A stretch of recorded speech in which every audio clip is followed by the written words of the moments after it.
The Leafs are good. The Jays are good. The Raptors are good. Everybody's good. It's a great time to be a Toronto sports fan. Now, the Blue Jays are headed to the playoffs, and there's no reason to believe that they won't be there next season either.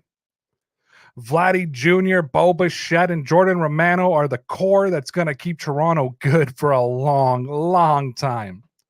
The Leafs arguably have the best player on the planet in Auston Matthews, though Edmonton fans may argue that. And the Raptors have a solid young core, including the 2021-2022 Rookie of the Year, Scottie Barnes. Both the Leafs and the Raptors are projected playoff teams and are expected to be good for a long time as well. Now, Toronto FC, they're going to miss the MLS playoffs this season, but an entire year of Lorenzo, Insigne, and Federico Bernadeschi will make a huge difference. The future is looking very, very bright. This time next year, we should be talking about TFC and the MLS Cup. Now, I don't remember a time that all four major teams were having any kind of success all at once. Now, I say major because the Toronto Argonauts and the CFL don't count. Now, there were times that they all sucked. But Toronto, it's fair to say that the dark days of Toronto sports have faded. On any given night, Toronto fans can be proud to support their team. They also know that there's a good chance that, well, their favorite team is probably going to win that game. Now, the Buffalo Bills, they aren't from Toronto, but Bills Mafia has entrenched itself into the GTA in Southern Ontario, not in my house. But if you are one of those people from Toronto that consider the Bills an extension of Toronto sports, that's 5 teams you can be extremely confident in. So soak it in, Toronto. It's been a long time since it's been this much fun to cheer for teams from the 6. You know, the NFL had the chance to do the right thing. I believe that the NFL was going to be on the right side of history for the first time ever. Unfortunately, the NFL did what the NFL does. The impact that they've had on Toronto FC, it's undeniable. I understand that you have to defend your quarterback. I understand that you just can't come out and, say, well, we don't want Deshaun anyways. I understand. I get it. I have to do this because I have to appreciate it.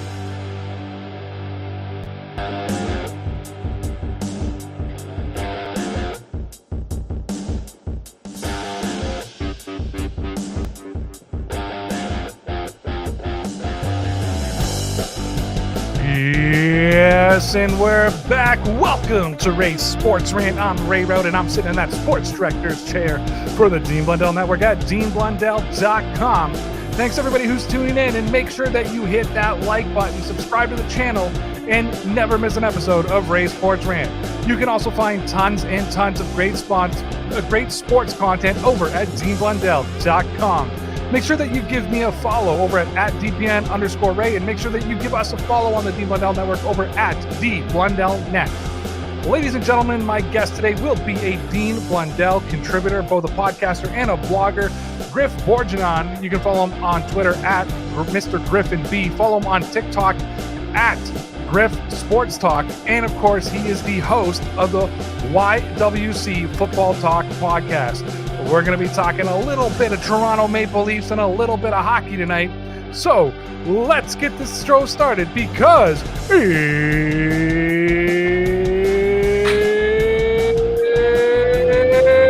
go time. What's going on, Griff?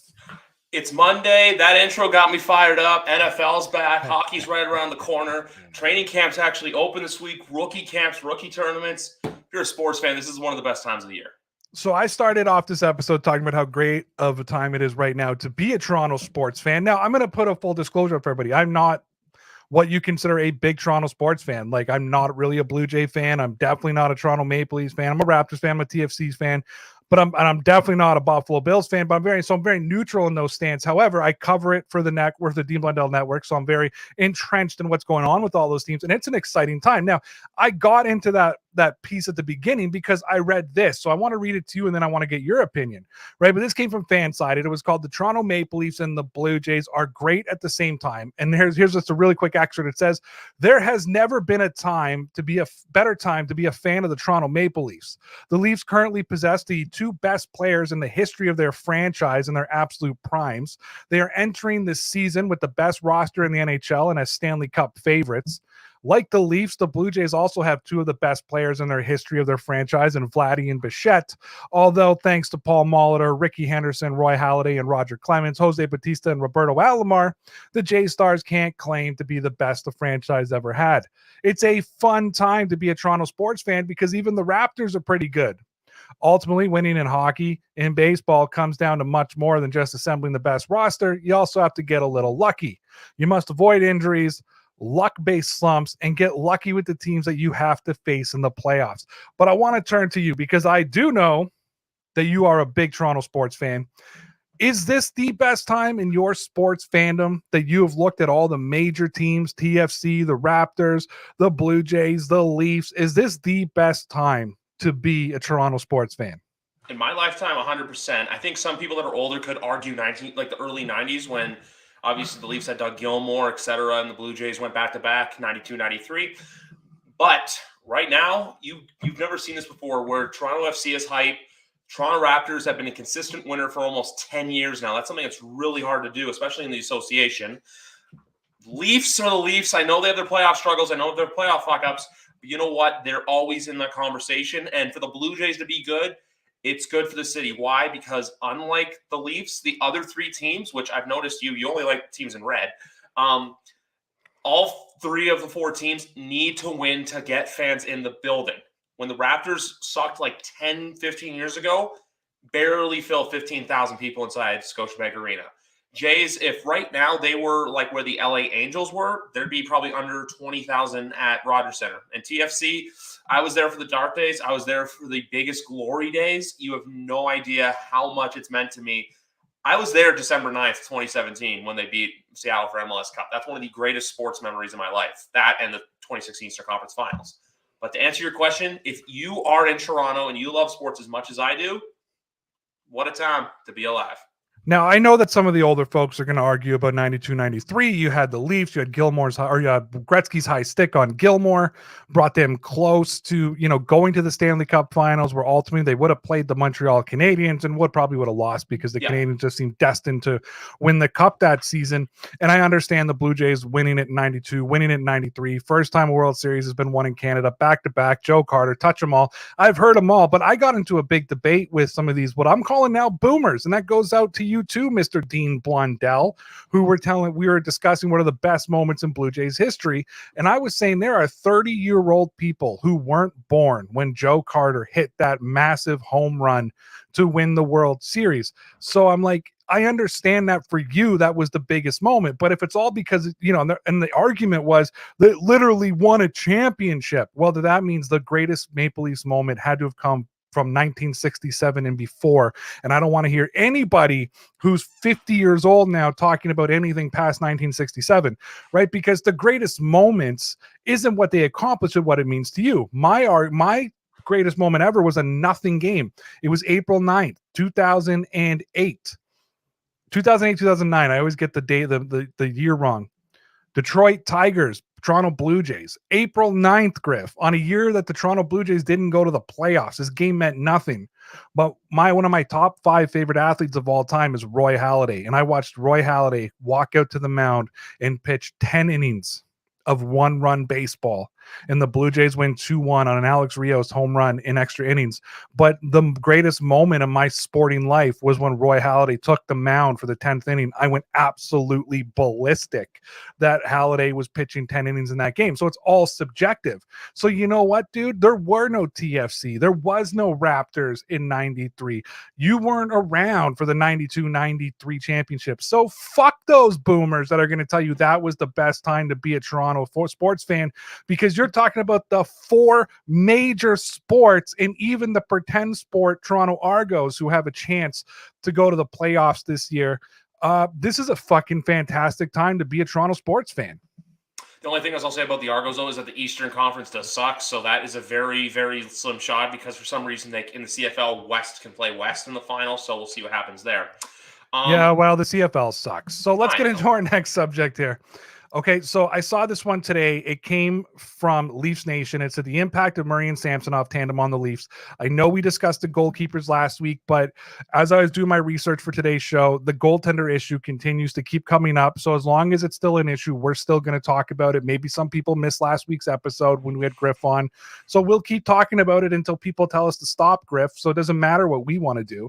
Here's what the article said real quickly, though. It's a Kyle Dubas of the Leafs' new goalie tandem of Matt Murray and Eli Samsonov. Quote, they're both young enough that we'll give them the runway here and see if they can become the long-term solution in net, end quote.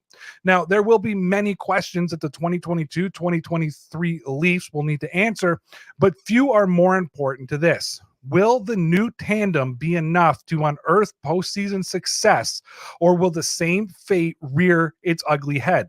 It's far too premature to make any bold assumptions before either player or either plays their first game donning the blue and white, but we can review their recent track record and make an educated guess on what we may expect from them in the coming campaign. So I hear a lot from Leafs fans, from the Leafs media, from, hockey pucks all over Canada that, yeah, you might have Auston Matthews. Yeah, you may have Mitch Marner. Yeah, you got John Tavares. Yeah, you've got a solid defense. Yeah, you've got all these players. Yeah, you're probably not even going to play players who should be playing because your roster's so deep. And yet, they're all saying you're not going to get past the first round because you don't have goaltending. We've talked about how this is probably Kyle Dubas putting his future on the line, going with these two keepers. They have not been able to address the goaltender position. I guess let me just start. Give me your overall assessment of Matt Murray and Eli Samsonov and how you feel going into this season with them between the pipes for the Maple Leafs. Fun fact, which starts 1 month from tonight. Tonight is September 12th. October 12th, things kick off in Montreal against the Canadiens. But with this goaltending tandem, there's arguably more pressure on Matt Murray than Samsonov. Samsonov is just here on a bet-on-yourself contract. He had a bad falling out in Washington. It didn't really work out. He was a former first overall pick from 2015. And then Matt Murray, obviously, he's the reclamation project. We did touch on this last week about him having more of a mental hurdles to overcome than actually physical hurdles. Because last year in his few stints with Ottawa, he wasn't terrible. It's just the only thing is going to be is if Jack Campbell thrives in Edmonton and Matt Murray stumbles in Toronto, you're going to get the pundits, you're going to get the fans barking saying, why didn't you re-sign Campbell? I know Campbell's a couple of years older, but Jack Campbell was that steady backbone in net. Now, with the Leafs' struggles in the playoffs recently, I'm not going to focus on 2013 because that's a bit of an outlier because the next 3 seasons were just miserable. Goaltending has never truly cost them in the playoffs. You can't look at one exact moment and go, yep, that was the goaltender's fault. Even the last 2 years, 3-2 series blown lead against Tampa and then the 3-1 against Montreal, you can't look at any of those and pinpoint them to Jack Campbell. Now with the Matt Murray-Samsonov tandem, I've always been on Team Samsonov. I think he's going to be the starter by the end of the year. He's going to be the guy that comes in and surprises. He's going to wow people. I don't think people are expecting too much from him. And when you have someone with their back against the wall and nothing to lose, sometimes it works for the best. To quote Toronto Raptors captain, yeah, that's right, I'm saying captain because he's the leader of the team right now, Fred VanVleet, bet on yourself. Okay, so let me go into a different direction, then I'll bring it back here because I want to stay on the goaltender conversation. You wrote a piece last week about, a long shot future for the Vezina, and you wrote it on former Maple Leafs goalie, not Freddie Anderson, Frederick Anderson. And, you talked about his first year in Carolina and how, he was very solid in the pipe. Yet a lot of Leafs fans I talk to all blame him for their, playoff elimination. And you're like, hey man, you can't blame the goalkeeping. Are we talking about Freddie or is this post? What's going on? Why have the Leafs been playing this carousel with keepers? I guess I'll throw on the table. Freddie kind of had his time come to an end in Toronto. When it's one of those things when a certain player's leaving, kind of like what happened to Kyle Lowry last year in Toronto, where we didn't want him to go, but at the end of the day, everyone knew deep down probably, he's going to go somewhere else.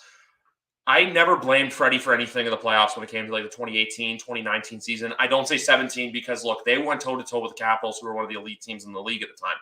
Meanwhile, with 18 and 19, it was stupid coaching decisions by Mike Babcock that cost him. If you look at the Game 7, I believe it's in 2019, Patrick Marleau played more than Auston Matthews in the third period. Yes, folks, that's a true statement. And this is also a take I have about that as well, is that Mike Babcock should have been fired after 18-19. Kyle Dubas didn't have the balls to do it, waited and got in a scapegoat fire.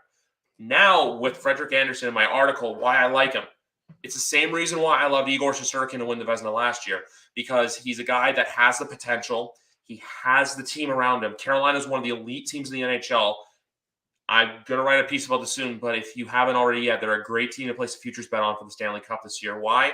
The additions they've made in the offseason, they don't have a lot of players making over $10 million, if any. But with Carolina and Freddie, if he can truly just be the backbone, steal the number 1 job, and be a huge reason to why Carolina can either, win the Metro, maybe win the President's Trophy, his name's going to be in that hat. His name's going to be in the hat, like the hat logo that I'm wearing right now. Nashville, UC Saros did something very similar in Nashville last year and ended up being top 3 in voting with Jacob Markstrom and Igor Shesterkin as well. And even Jacob Markstrom, the wheels did fall off in the playoffs against Edmonton. I think he was a little banged up.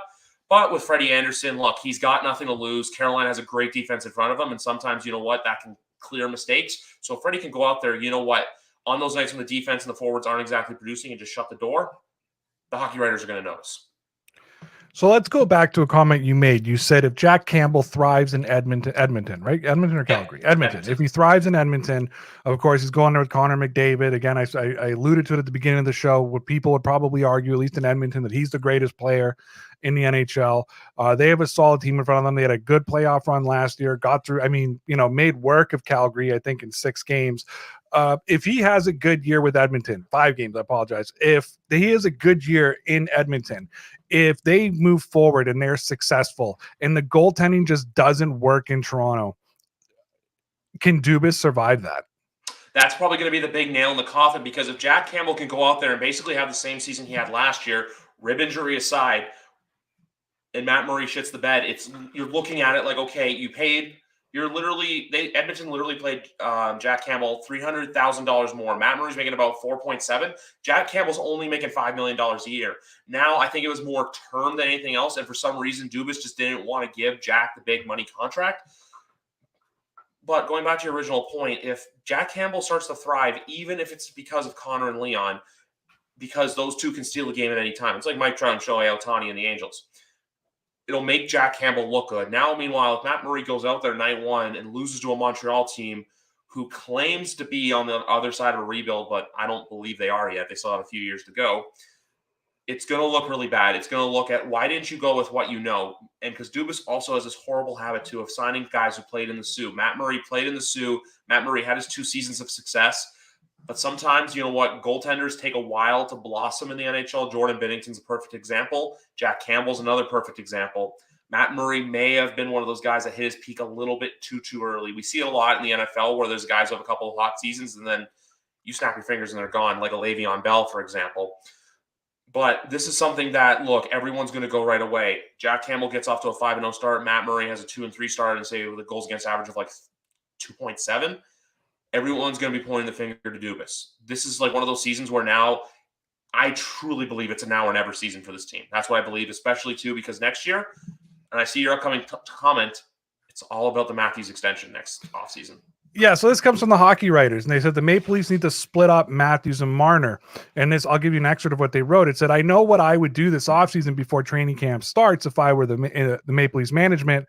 I'd bring the team's on-ice leadership group together for a full-day planning session. This group would include players like John Tavares, Auston Matthews, Mitch Marner, Morgan Riley, Jack Muzzin, Mark Giordano, and maybe William Nylander. I fucking nailed those names, eh? Fucking all of them. Good for me. And or a representative name by the players themselves. The key question would be whether to split up Matthews and Marner. The reason I bring this up is to forward a team-based discussion I think is overdue. That question focuses on whether Matthews and Marner should be split up, giving each other player their own line to drive, and I think they should. Last season, the Edmonton Oilers split up Connor McDavid and Leon Draisaitl. Fucking look at that. I'm on fire today. And the playoffs results were strong. Even with suspect goaltending and a ton less talent than the Maple Leafs, the Oilers' postseason success was higher than most expected. Part of that had to do with moving McDavid and Draisaitl, whatever, to the different lines. So I'm going to ask you, because I know fucking nothing about this. Didn't even know that Auston Matthews and Mitch Marner played together. Everybody knows I'm just getting back into hockey. I haven't watched hockey since 2009. So fucking relax, everybody. But I'm covering it now. That's why I have Griff. He walks me through it. By midseason, I'll be in midseason form. I'm in camp right now. I'm in camp, Griff. I'm learning about hockey again. But you know what I mean? So, but I know enough about hockey from the past it can be very risky to split up, a good line. I think of the McCabe, Robert, Sundin line. And when Pat Quinn decided to split that up to give them a little bit more firepower, and they got swept to the Buffalo Sabres. So I'm going to ask you, should the Leafs split up Matthews and Marner? I'm kind of split on this, honestly, because they play well together. That line last year of Matthews, Marner, and Michael Bunting worked very well. Michael Bunting, very underrated signing by the Leafs. 2 years, $850,000.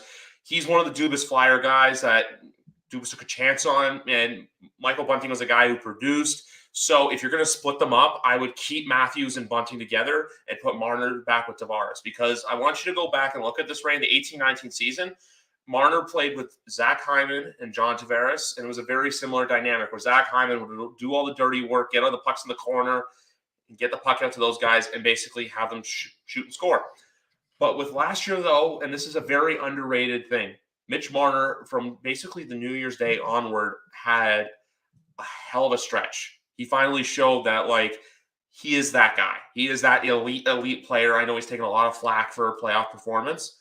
But in all honesty, the more I think about it, you can try it, but sometimes if it's not broken, don't fix it. Like even in the playoffs last year, it's always looked at sometimes, it was like Matthews Marner line that didn't produce in the bubble. But then last year, it was the third and fourth line. It's something that a lot of teams are trying to figure out, that in the playoffs to win, you don't always need superstars. You need the grinders to produce when it matters most. Tampa does it perfectly. The Rangers this year, I want you to go back and look at the 20. I'm giving you homework. I'm giving my boss at the Blood Down Network homework. Go look at the kid line from the Rangers in last season's postseason, because those guys put in work. Now, with Matthews and Marner, ultimately, I'm thinking about it. I'm sitting on it. I'm going to go no. So like I said, if it's not broken, don't fix it. Matthews and Marner, Bunting should be the number one line. It's just trying to figure out now what to do with Nylander and Johnny on the second line. So one thing that I've been reading a whole lot about, I wrote down kid line, Rangers postseason. So I will go check that out. Yep. One thing I've been reading a lot about, and just so everybody knows, I went back and I watched the Leafs playoff series, the entire series. Well, I watched extended highlights of the entire series against Tampa, right? Was it Tampa they played? Yeah. Yes, Tampa, it was. Tampa. Yes. See? And they looked great game one, by the way. I was like, I watched game one and I was like, how the fuck did they lose this series? Oh my God. But I've been reading a lot about John Tavares, and a common theme that's popping up is he's on the downside of his contract. He's on the downside of his career. The Leafs never got what they needed out of him at the right time. They never put the right team around him. Do you believe that Tavares is on the downside of his career, or are you expecting him to contribute mightily to the Toronto Maple Leafs this year? I don't think he's on the downside of his career, but I do think that, was the deal worth it? We don't know financially. Financially, I'd to lean towards no. But when it came to signing him, I think the Leafs, you needed him. You needed to bring in that veteran voice. You needed that. And I know they had Jason Spezza, and now they have Giordano, who are veterans on very cheap contracts, but you needed that guy. It's like why the Ottawa Senators went out and signed Claude Giroux this offseason. You need that voice. You need that, guy who's got experience, little grit, not grit grinder, but little dirt on his shoulders, a little veteran presence. But I'm going to say this with Johnny. It's leave the kids to produce. Leave Matthews, leave Marner, leave Nylander. Let those guys produce. Tavares is there more to be leadership. It's just Johnny's got to score when it counts. He just can't sit back and be like, oh, yeah, you know what, I'm the captain of this and this. That's what I was getting before when I said with how Tampa, Colorado, and New York did so well in the playoffs last year was because of the third and fourth lines. Even you can give Edmonton some credit to that as well. But with Johnny, I'm not looking at this year. It's next year. 23-24 is that season where he's got 2 years left on his deal. And then after that, who knows what happens. But I do still think that there is a chance that you could see him potentially give back the C in case they need to do it for contract leverage with Matthews. Because I'm telling you folks right now, starting July 1st, 2023, that's all you're going to hear about in Toronto. The Leafs could get off to a 33-0 start in the 23-24 season. You're going to hear nothing but Matthews hasn't signed yet. I'm just warning you about that right now, Leafs Nation. All right, I'm going to go really quickly to another Canadian team, as we will every week. We'll talk about the Leafs primarily for our Toronto audience. We'll take another team. And I picked this story because it interested me the most. Number one, my old man's a Canadian fan, so I'm very familiar with the Canadians. Number two, historic team. When I think of captains of the Montreal Canadiens, I think of Saku Koivu from my time. I think of Jean Beliveau. I think of, Rocket Richard. I think of Guy Carbonneau. I think of Bob Gainey. Big names in the world of hockey. Guy was never a captain. Oh. Yeah, look, I told you something about hockey. Look at me. Listen, pre-2009, I know my shit, all right? Anything post-2009, I don't know.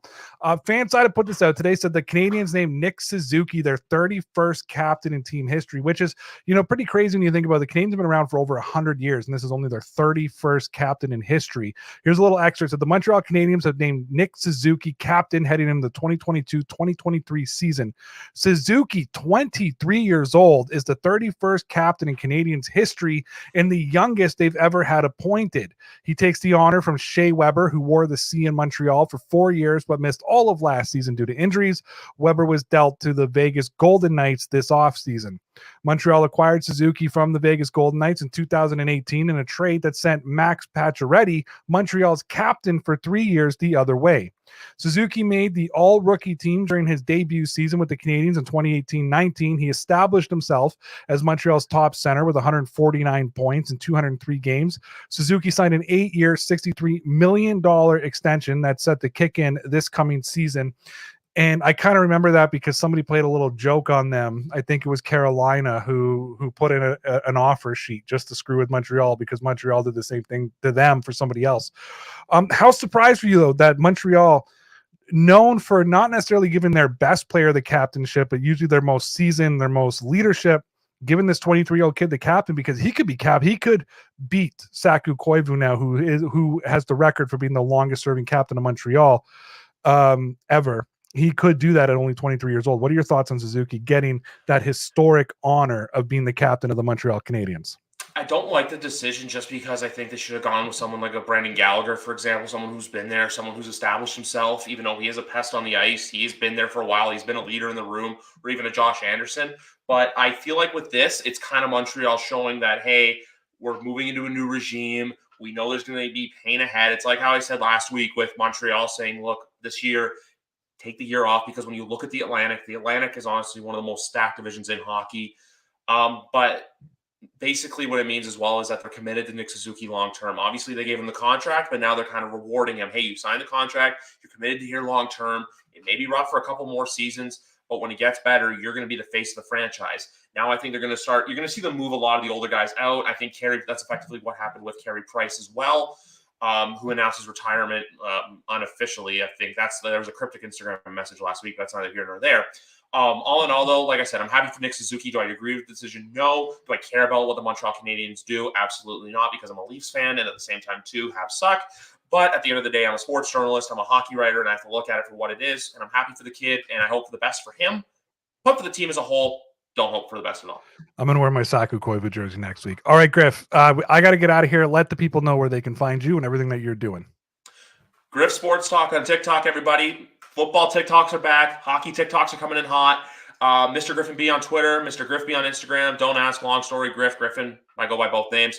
Just different for platform reasons. I don't know why. But anyway, guys, just follow me. Hockey content, football content, betting content. You want fun, entertaining reels, I'm there too, because guess what? I post reels on TikTok and Instagram, but I also post them on Twitter now too. So if you aren't too familiar and if you only have Twitter, you can see them there too. But guys, follow me, because why? I'm here to help you win money all hockey season long and give you the best analysis you can find anywhere else. And I'm not chained to a network, but I'm chained to the best network. I'm not chained to a major network. I'm chained to the good network. All right, Griff, I appreciate you. We'll see you next week, buddy. Yes, sir. Sounds good.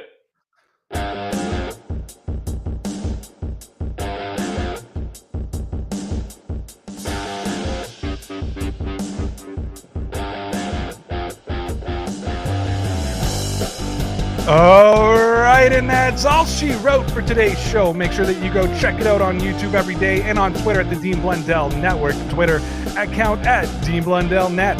Follow me on Twitter at DPN_Ray. Hit that like button, subscribe, and all that stuff. If you don't have time to watch the whole show, get it on podcast on Spotify, Apple Podcasts, Google Podcasts, and at DeanBlundell.com. If you have any questions that you want me to answer, send it to me over on Twitter. And that's really all I have left to say. Thanks for tuning in to Ray's Sports Rant, and never forget, you're all legit, kid.